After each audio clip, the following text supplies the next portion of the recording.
In this video, we're going to create a custom filter that updates as you type in a search box. So what you see here is a preview of what we're going to create today. I have a table below with client names for different orders, and as I type a different client name, this is going to update automatically. You can see as I change and type, it's just going to find anything that contains the text anywhere in that client name. Now, this is primarily designed for people with older versions of Excel who do not have the filter function. If you have the filter function in Excel, I have a better way to set this up.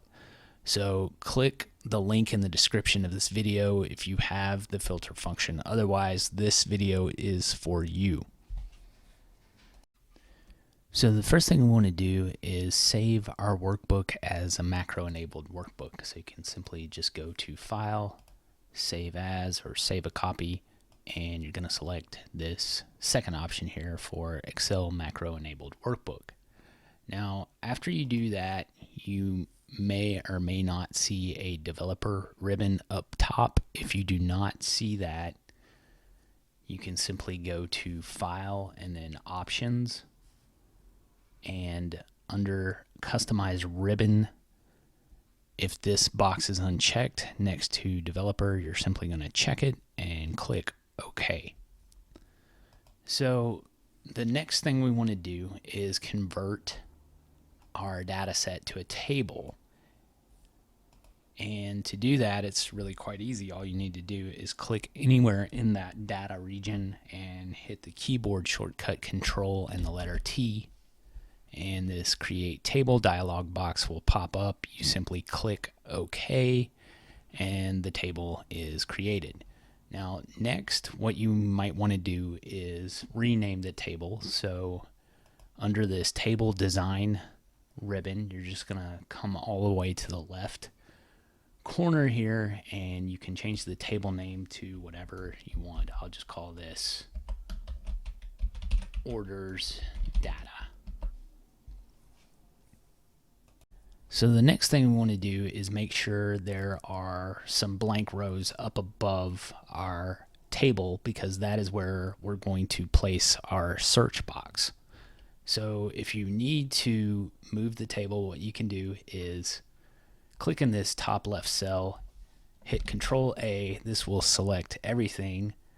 You can move your mouse until you see this multi-directional arrow, and then drag the table down. So the next thing we're going to do is go up to this developer ribbon. We're going to go to Insert and then come down to ActiveX Controls. Click on this option here for a text box. You can then draw in the text box. So what I'm going to do next is right click, go to Properties, and about halfway down there is a linked cell input box. So we're going to link this to cell C2. Close out of that. Now right now this is currently in design mode, so I'm going to click out of this to allow me to type into this text box. So I'll just type something like the word green, and you can see our linked cell pulls that value from our text box. So what I'm going to do is click back into design mode, because I want to move this over on top of that linked cell.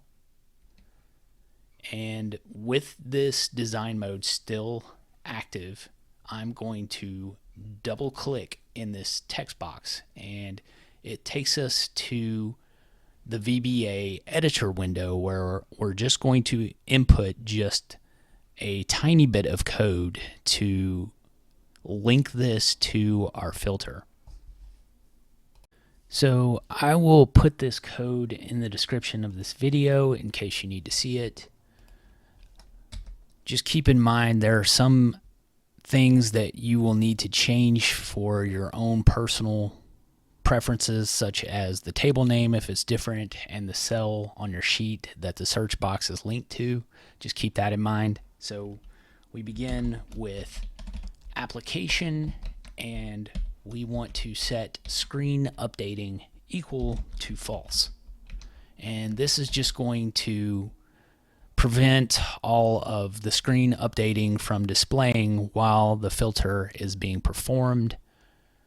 The next thing we want to reference is our active sheet, and we want to list objects, and here we want to refer to our table name. My table name is orders data,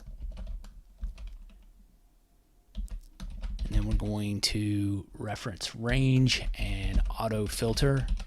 Now here we need to continue this code on a new line, so to do that you need to hit space and then underscore, and that allows you to finish this line of code on a second line. So then we're going to reference the field that we want to filter, and that is going to be a number. We want to filter on the second field or column, so that's field number 2.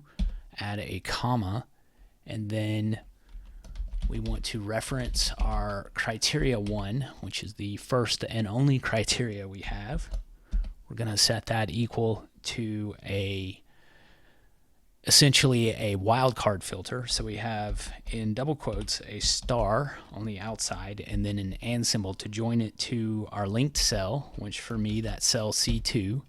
So that may be a different cell for you. I'm going to use another and symbol to join it to